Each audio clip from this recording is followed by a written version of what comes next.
I'm Tay Beast. And I'm Nick Grant, and we're here about to break down the God Bless the Child EP right now on Hard Knock TV. Welcome to Hard Knock TV. Man, thank you for having us. Oh, my pleasure. Imagine a movie about your life. That first scene that comes in, South Carolina, childhood home. What are we seeing? What are we hearing? Man, in my household, you can see my mom cleaning up. It's a Saturday evening. This is every Saturday. This is most of the days I remember from my childhood, my mom cleaning up and playing certain records. My dad is in there. My brother's upstairs playing different things. My mom is downstairs playing Curtis Mayfield, Marvin Gaye, James Brown, just different people from her time. But if you go upstairs, it's my brother watching Big Papa video, listening to Doggy Style by Snoop. My sister's down the hall, SWV. It's just music all over the house. So much that you could also see people fighting over a record collection, just like, nah, that's mine, I bought that too. Just different things going on in my household. But for the most part, as a kid, that's what it was, just music. You know, in my life at that time, I always gravitated toward that. So those are my fondest memories, if that's the opening scene to my movie.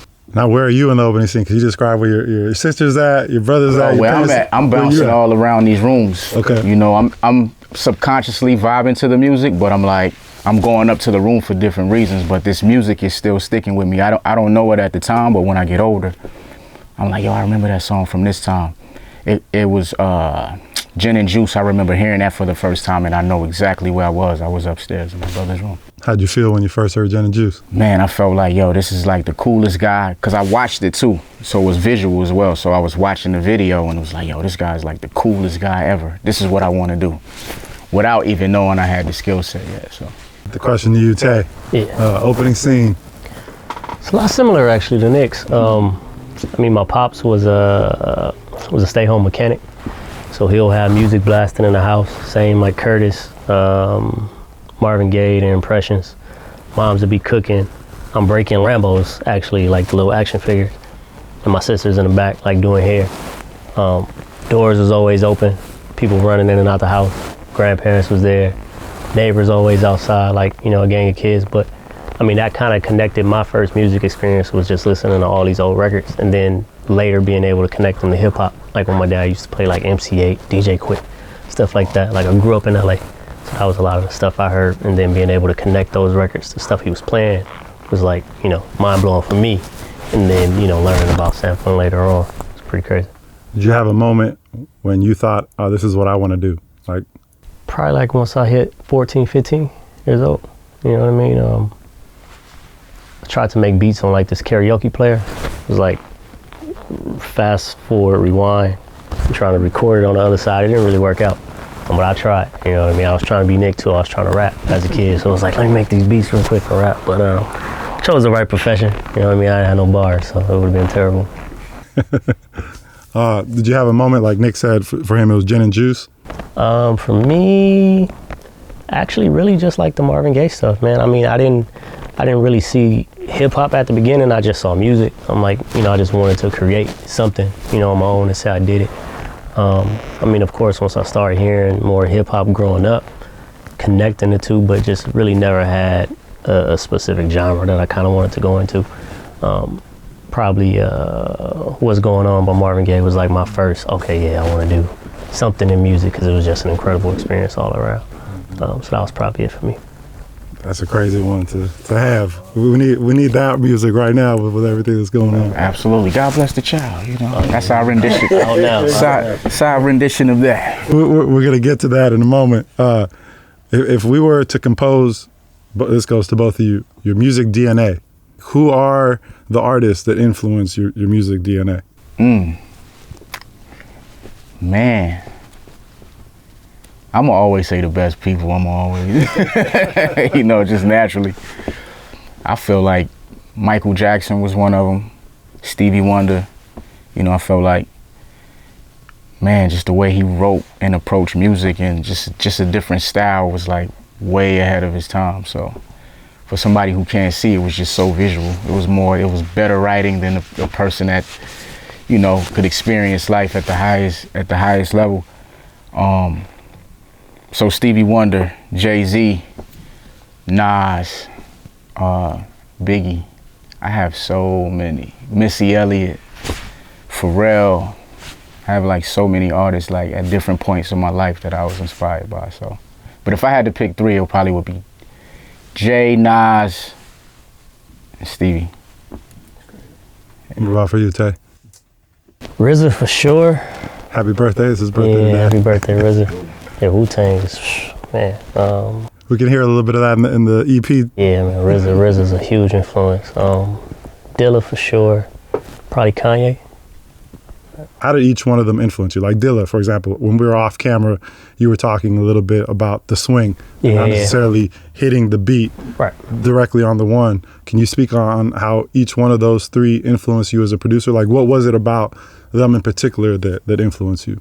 RZA, I think his sample choices. He was probably one of the first producers I paid a lot of attention to that used a lot of vocal samples.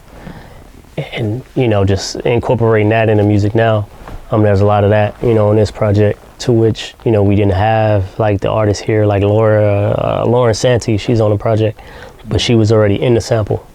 And just manipulating that and still keeping that vibe and being able to incorporate it into the song, something RZA would have did, you know, with a record back in the day. Dilla with just, like, the drum techniques. You know, drums that sound too on point sometimes are, you know, it just doesn't give it the vibe. It sounds too stock. So I tend to kind of slide things over to the left or the right a bit just to kind of match a specific feel. Kanye, again, you know, similar to RZA sample choices. The vocal samples that he used within songs. You know, Kanye has a little bit, in my personal opinion, he has a little primo in him too. You know what I mean, as far as his chops. So just looking at and hearing the way Kanye chops stuff and then comparing it to RZA and Dilla and combining the three, they're trying to figure out how do I become all three of these people in one. Has always been a stretch. I ain't there yet, but I'm still practicing for sure. Nick, what about for you? For your three main influences, what is it about them in particular? Stevie, just because that's like my favorite artist. And I just love his music. My fondest memories in like my formative years were like Stevie Wonder. Jay-Z, just because of like, you know, of course the writing, but for me, what I applied more so was his tone. His tone was like incredible. So that's something that when I was able to like, you know, really listen and take from the music and apply to what I was doing, as far as like my craft, it was his tone. Nas was like how he was setting up the bars. He was so meticulous in saying what he wanted to say, and he could say like so much, and the rhyme schemes in one bar was like, all right, if I could do that, I could be considered one of the greatest, along with mixing this, along with the feeling of Stevie Wonder when I was a kid. So it's all of those elements that I, you know, like he said, I ain't there yet, but I'm like aspiring to have all of those elements. It's obvious by listening to your lyrics that you study the craft. Absolutely. Like even the way that you're talking about now, about the way Nas sets up rhymes or Jay-Z's tone. Like, at what point in your life did you become a student where you started to break down things to really understand the craft? I had this teacher, like he used to put like words on the board, and he was like, yo, I want you to make words like sentences out of all of these words. That was our task for the day, like when we come into class. I was in like 7th grade. And when I would finish, he was like, yo, these are like college level sentences. You should like do something with this, or like write your own raps. You like waste time in my class like writing everybody else's rhymes anyway. Why don't you just try your own hand at it? So that was like the first thing. I always leave that story out, but I was at my grandma's house one day, and my friends in the neighborhood, they had a studio in their apartment. They was like rapping or whatever. So I went down there one day, and it was like, yo, you should just write a rap. I was like, whatever. My teacher, in the back of my mind, my teacher was kind of saying the same thing. So I went home, wrote a rhyme, came back. It was like, yo, who wrote this for you? And that was like the start of it, and it kind of snowballed from there. Do you know, can you pinpoint where your love for words, because I mean, even at this EP, there's double entendres, triple entendres, like somebody has to sit down and really listen to something multiple times to get all the different levels of the wordplay. Do you know where that spawns from? I really don't, to be honest with you. I think it was just like a natural thing. Like hip hop, of course, like if I had to just sit down and write a book, I don't think I could really do that. But to kind of like put it to a beat, that's like, I have a love for that, so it's different. It's not like, it doesn't feel like school, it just feels like I'm doing something I love. But just having the patience, and I think other people, like the style and everybody else, just made it cool. Like, and where I'll get the like double entendres and all of these other artists is like, if you take Biggie, if you listen to Life After Death, it's still stuff that I listen that I'm catching today, and this is 20 years later. So I was like, I want to be able to do that, and I feel like doing that gives records longevity. So yeah, it's just a bunch of things that kind of play into that. Like, I don't really know where it comes from. I think it's just a natural thing. I don't know. Hopefully I'm just born to do this and people love it, but I don't really know where that comes from, to be honest with you. How did y'all two meet? How did this marriage come about? Yeah, somebody else's session, actually, right? Yeah. Like August. Yeah, I pulled up to the session. Mutual guy of ours just had a session. He pulled up, we was both there, and I did a song with him. And he was like, yo, we should do a project together. I was like, oh man, that's perfect. And here we are. So you knew right away that you wanted to do a project? Yeah, man, he reminded me of a lot of the guys that I grew up listening to, like the Jays and Nas and Biggie. And, you know, he just, you know what I'm saying?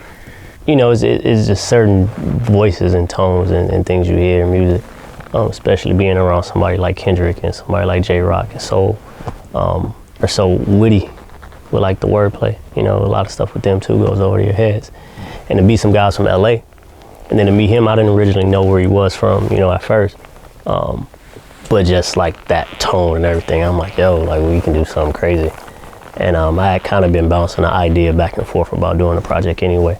Kind of just seeing what like Alchemist was doing, what Madlib was doing, and doing something like that on this end, you know what I mean, on my end. So perfect person to do it with. Oh man, appreciate that. But how far along from the idea of doing a project to actually like getting in the studio and working on the project? Shit, we got right to it. We got right to it. He was sending me beats. I was like, yo, I love this one. Like, flip this one would be dope. And just coming in here and, you know, this guy opening his doors to us, letting us record, you know, and it just came out perfect.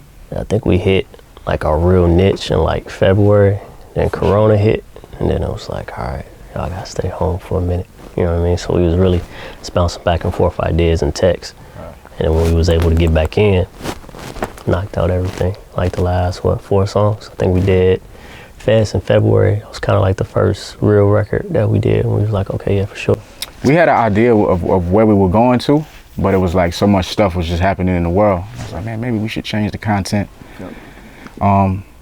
Just me as an artist, I felt like I had to use my voice to talk about certain issues and, you know, get that out there. And, you know, he was with it. You know, most artists be like, man, you want to change it all of this time and work with, you know, but, you know, he was with it. And those are the kind of people that I love working with, you know, not people that try to sell you on their beats. They just kind of let the natural flow of things happen. And I just love that. So, yeah.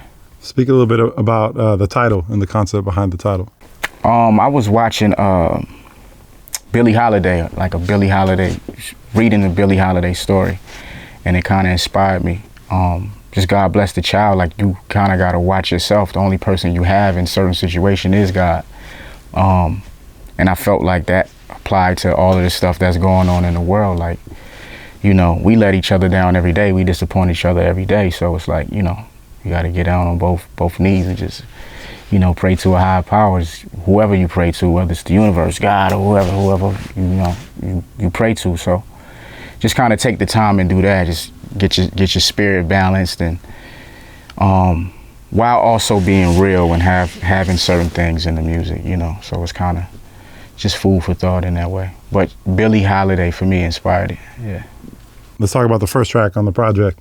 First off, the inspiration behind that track. I was getting phone calls every day. It's weird. It's so like spot on as far as like the hook, the words in the hook. Like all the real niggas die when the temperature rises. It's like for a while, like even out here, I hear stories of like the hotter it gets, you know, the more violence takes place, and that's exactly how it is where I'm from. Like, you know, when it get hot, you know, nigga gonna get shot. It's weird, but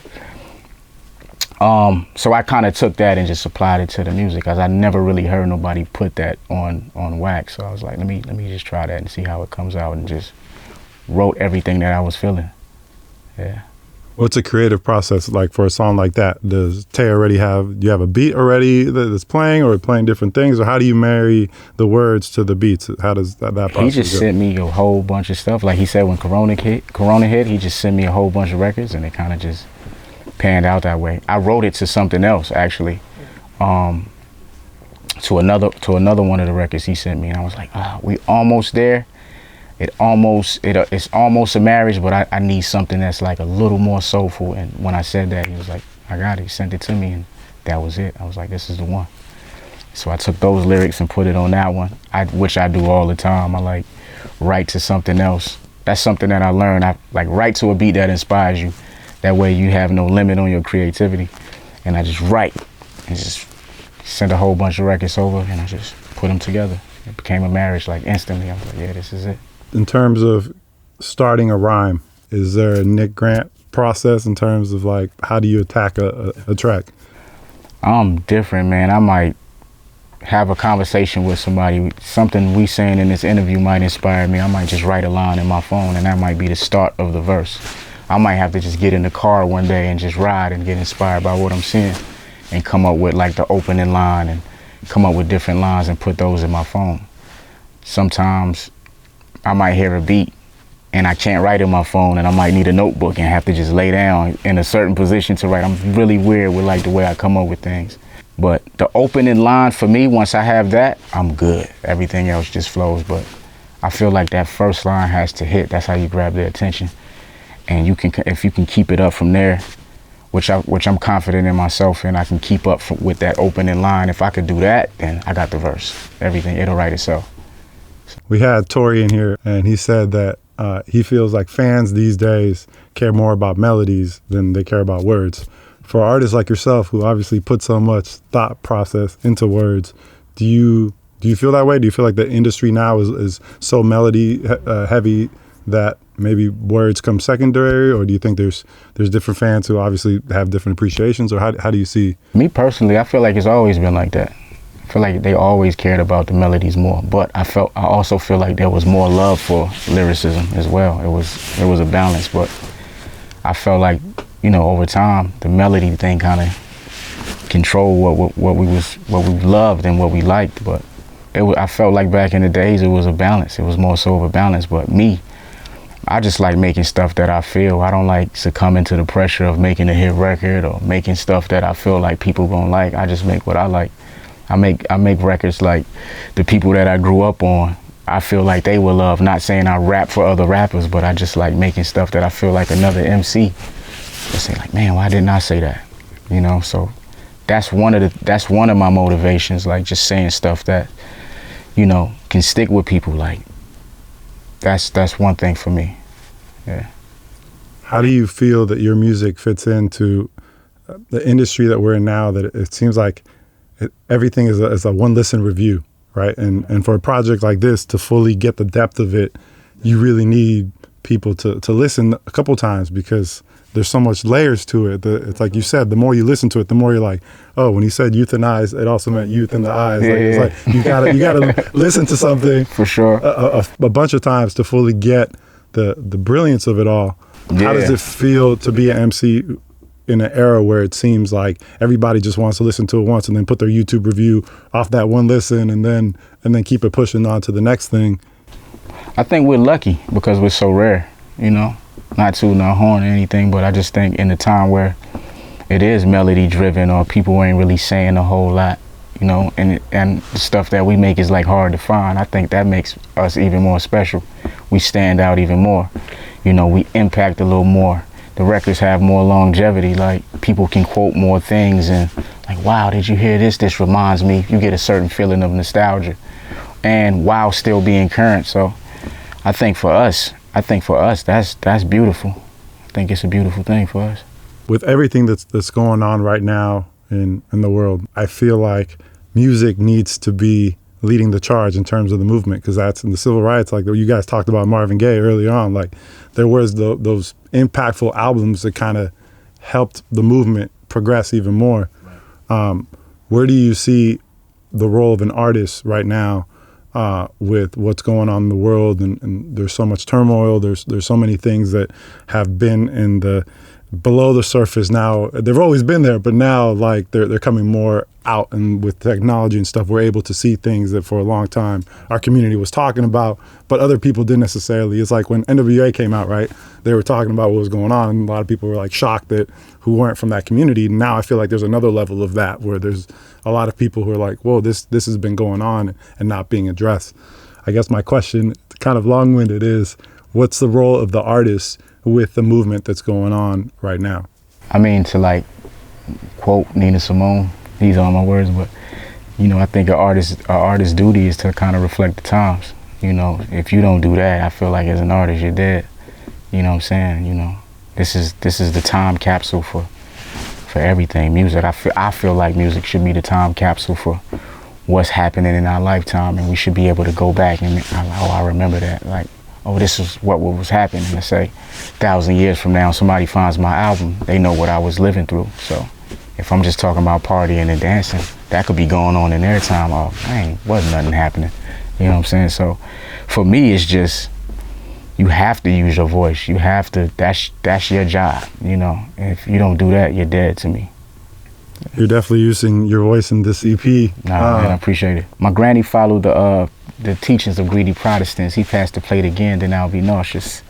Sick to my stomach. They took a money, claimed that it was for the building funding, but the ceiling leaking, ain't no water running. I was a youngin' ducking squawk. So that whole piece of going to church with my granny, and you know, we wasn't like just starving, but we wasn't like the most well off.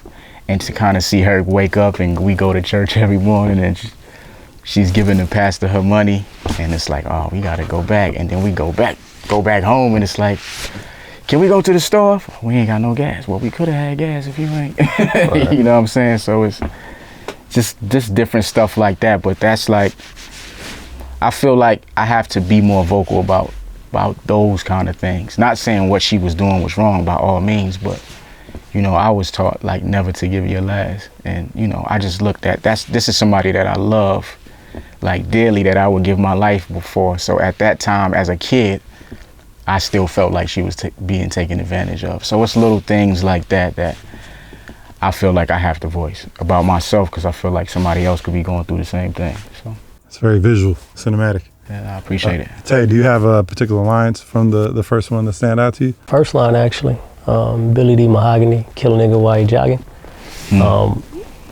I literally drove around probably a couple hours, like before we turned in like the whole project, and there was like numerous different orders. I think we had a version with Feds being the first track, we had a version with Bless the Child being the first track, but we didn't have Love on any of the list that we had to actually start the album. And just going back and listening, I'm like, this has to be the line that starts the project. You know what I mean? It was describing a lot of things that was going on right now. And you know, Feds, although it's crazy, it's probably my favorite record on a project. Just didn't feel right with the first line of Feds actually starting the project. So I called him, like, hey man, we gotta change the order. You know what I mean? Just again, I mean, it's an impactful project, and you know, wanted to start with that impact. You know what I mean? A lot of people, especially in this day and age, like a lot of kids, tend to get a lot of their information from music and from social media. Absolutely. You know what I mean? You know, like he was saying earlier, you know, somebody found it years from now and they went back and listened to it, you know, it's going to reflect the times. Outside of that, I mean, I was talking to a friend the other day, and he asked me a question. He was like, what project living right now within the past 5 years can be sampled 20 years from now? And we couldn't really think of any. It's a couple, you know what I mean? I'm not gonna get into it, but it's not a lot. You know what I mean? It's not a lot of music that's gonna have a lot of longevity.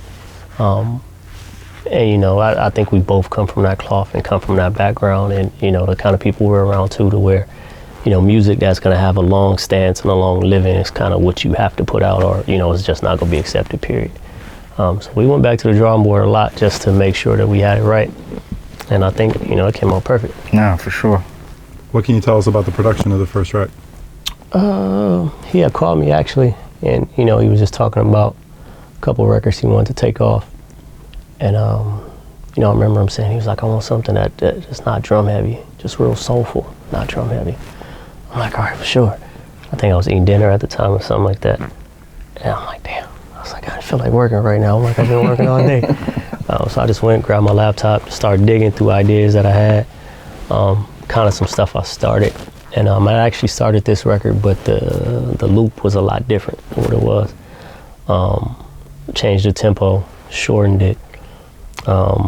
Actually sent it to Mario, a good friend of mine too, just to listen to it, because we kind of bounced ideas back and forth, Mario Luciano. And he was fucking with it. So I'm like, okay, if he like it, I'm in the right spot. And sent it back to him. He's like, oh, sure, we got it. And I think the next day we did Bless the Child too. We ended up, creating another record that was kind of in that same tone, just to again match just the ambiance of the total project. And like Bless the Child is like the bridge in between the first half and the second half. That takes a while, you know what I'm saying? Like you might call a producer and be like, yo, I need such and such.